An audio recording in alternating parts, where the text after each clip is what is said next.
Судебный день начинался как обычно. Шум, документы, адвокаты, свист кофейных крышек. В зале округа стояла легкая неразбериха. Новый состав, новые сотрудники, незнакомые лица. В коридорах пахло бумагой, металлом и спешкой. Два офицера, Харпер и Милс, получили короткий приказ – удалить нарушительницу из зала, пока не началось заседание.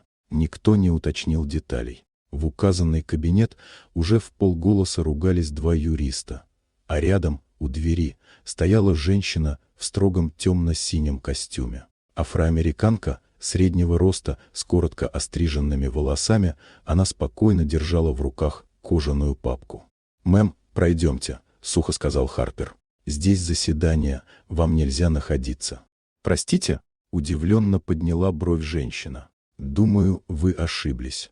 Но второй офицер уже шагнул вперед, схватил ее под локоть. Бумаги выпали на пол, кто-то из присутствующих ахнул. Она не сопротивлялась, только тихо повторила: «Отпустите меня, вы совершаете ошибку».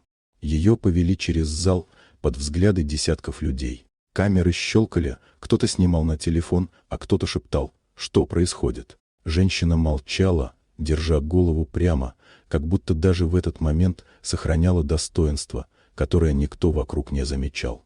Когда офицеры вывели ее в холл, навстречу вышел секретарь суда, бледный как мел. Он посмотрел на женщину, потом на полицейских, и его голос дрогнул.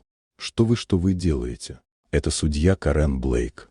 Воздух в коридоре будто застыл. Харпер ослабил хватку, а Милс медленно отступил. Женщина выпрямилась, собрала с пола папку и спокойно сказала: «Я должна была начать заседание 10 минут назад. А теперь у вас будет отдельное слушание».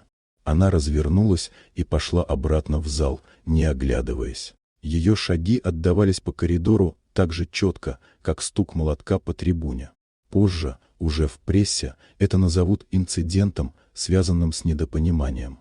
Но камеры засняли все, как судью Карен Блейк, первую черную женщину на этой должности в округе, вывели из собственного зала, не удосужившись даже спросить ее имя. А она, открывая заседание, лишь произнесла: «Суд всегда начинается с истины, даже если ее приходится вытаскивать из чужих рук».